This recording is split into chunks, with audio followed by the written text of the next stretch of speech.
Hello curious people, कैसे हो आप? क्या आप जानते हो कि अलेक्जेंडर द ग्रेट को जिंदा दफनाया गया था? लेकिन क्यों?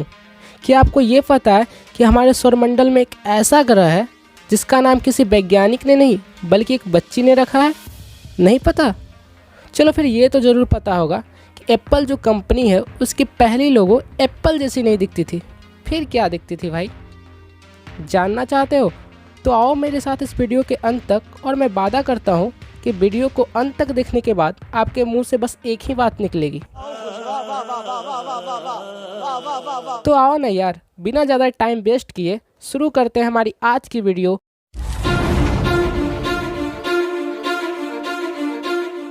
फैक्ट नंबर 1, क्या आप जानते हो कि आज से करीब 100 मिलियन ईयर्स एगो चांद पर वॉल्केनिक इरप्शंस हुआ करते थे।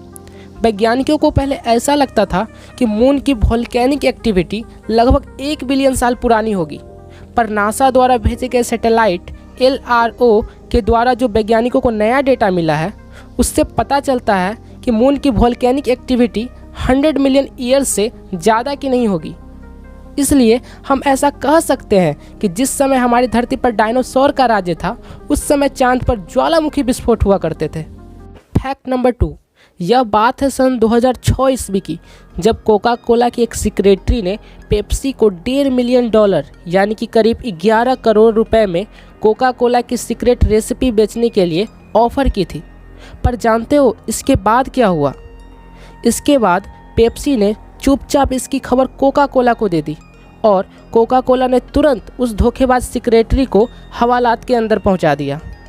पर आप ज़रा सोचो कि पेप्सी को इससे क्या फ़ायदा हुआ होगा?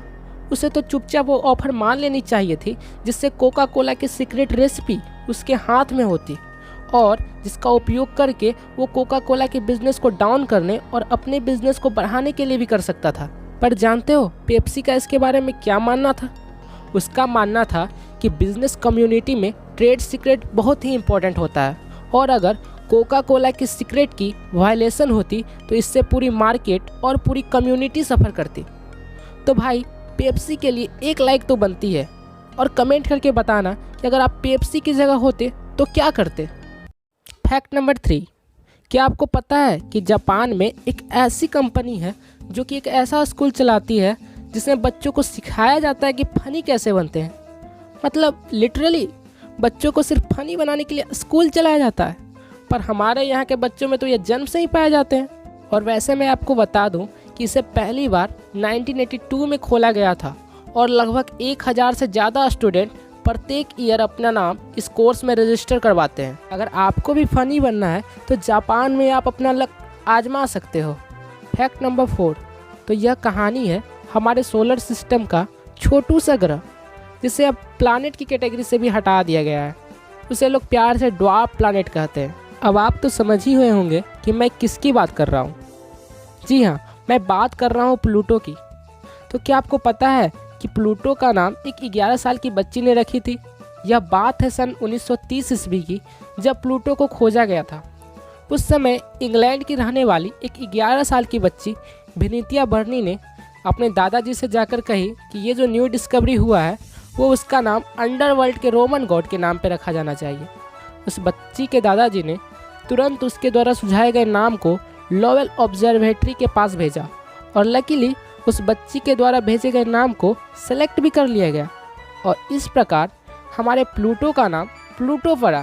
फैक्ट नंबर 5, हार्वर्ड यूनिवर्सिटी के एक स्टडी के अकॉर्डिंग पता चलता है कि आपके पास फ्रेंड्स या दूसरे किसी साथी का ना होना उतना ही जानलेवा हो सकता है जितना कि स्मोकिंग करना।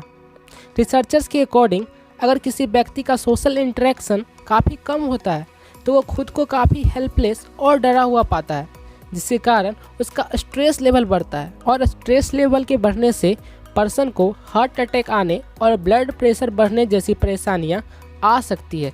इसलिए जितना हो सके खुद को अकेले रखने से बचो और सोशल रहो, जिससे आपका मन बाकी चीज़ों में लगा रहे और आपको स्ट्रेस कम झेलना पड़े। फैक्ट नंबर 6, क्या आप जानते हो कि अभी जो आप एप्पल कंपनी का लोगो देखते हो ये एक्चुअली में शुरुआत में एप्पल था ही नहीं। जी हाँ, आपने बिल्कुल सही सुना।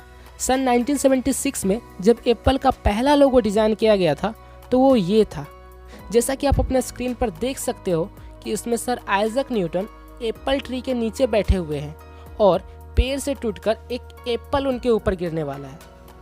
जी हाँ, इस लोगो में उसी सीन को डिपिक्ट किया गया है जिसमें न्यूटन ने ग्रेविटी की खोज की थी। अगर आप इस इमेज को और ध्यान से देखो तो इसके बॉर्डर पर आपको द पोइट विलियम वर्ड्सवर्थ की लिखी एक फ्रेज नजर आएगी जिस पर लिखा है, Newton a mind forever voyaging through a strange seas of thought alone, जिसका मतलब है न्यूटन एक ऐसा मन जो कि सोच के विचित्र सागर में अकेला ही यात्रा कर रहा है। पर इसके बनने के जस्ट एक साल बाद ही यानी ईयर 1977 को इसे एप्पल वाले लोगों से रिप्लेस कर दिया गया। इस विषय में एप्पल का कहना था कि पुराना वाला लोगो एक्चुअली ओल्ड फैशन था और इसे छोटा साइज का करने पर इसकी डिटेलिंग उतनी अच्छी नहीं आती थी, इसलिए उन्होंने इसे एप्पल वाले लोगों से रिप्लेस कर दिया था। सो फ्रेंड्स, अब इंतज़ार की घड़ियां हुई ख़त्म और अब बारी है सबसे विचित्र फैक्ट की जिसका आप सबको बेसब्री से इंतजार था। So now we are going to the last fact of today's video, the fact number 7। So friends, क्या आप जानते हो कि अलेक्जेंडर द ग्रेट को जिंदा दफनाया गया था? क्या जिंदा? इससे पहले कि आप मुझे कहो कि अरे मिस्टिकल साइंस तुम कुछ भी बकवास कर रहे हो यार, तो रुक जाओ, क्योंकि ऐसा मेरा नहीं बल्कि हमारे मॉडर्न साइंटिस्ट का मानना है। तो यह बात है 326 बीसी की, जब अलेक्जेंडर अचानक बीमार पड़े और करीब 12 दिनों की असहनीय पीड़ा के बाद सभी को ऐसा लगा जैसे वो मर गए, क्योंकि उनके शरीर की सारी गतिविधियां किसी मरे हुए व्यक्ति की तरह हो गई थी। लेकिन आश्चर्य की बात ये थी कि उनके मरने के पूरे 6 दिनों तक उनकी बॉडी में सड़ने गलने के कोई निशान नहीं मिले थे। आपको बता दूं कि नॉर्मल कंडीशन में डेड बॉडी मिनिमम 12 से 24 घंटे के बीच ही डिकम्पोज होना स्टार्ट हो जाती है। ऐसे में हमारे मॉडर्न साइंटिस्ट का मानना है कि अलेक्जेंडर एक न्यूरोलॉजिकल डिसऑर्डर जिसका नाम ग्वेलेन बेरी सिंड्रोम है उनसे ग्रसित थे, और जब उन्हें दफनाया गया था तब वो सिर्फ पैरालाइज्ड थे पर वो मेंटली अवेयर थे। इस प्रकार अगर देखा जाए तो अनजाने में ही सही पर उन्हें जिंदा दफनाया गया था। जाने से पहले आप लोगों को बता दूं कि ग्वेलेन बेरी एक ऐसा सिंड्रोम है जिसमें हमारा इम्यून सिस्टम हमारे नर्व को डायरेक्टली टारगेट करता है और धीरे धीरे हमारे पूरे बॉडी को पैरालाइज कर देता है। इसके बारे में अगर और अधिक जानकारी चाहिए तो मैं डिस्क्रिप्शन में इसका लिंक दे दूंगा, आप वहां से जाकर पढ़ सकते हो। वीडियो पसंद आया तो वीडियो को एक लाइक ज़रूर करना और कमेंट करके बताना कि आपका सबसे पसंदीदा फैक्ट इनमें से कौन सा था। अगर चैनल पे पहली बार विजिट किए हो तो ऐसे ही और भी इन्फॉर्मेटिव वीडियो के लिए हमें सब्सक्राइब करना मत भूलना। जल्दी मुलाकात होगी अगली वीडियो में, तब तक के लिए लव यू ऑल एंड जय हिंद।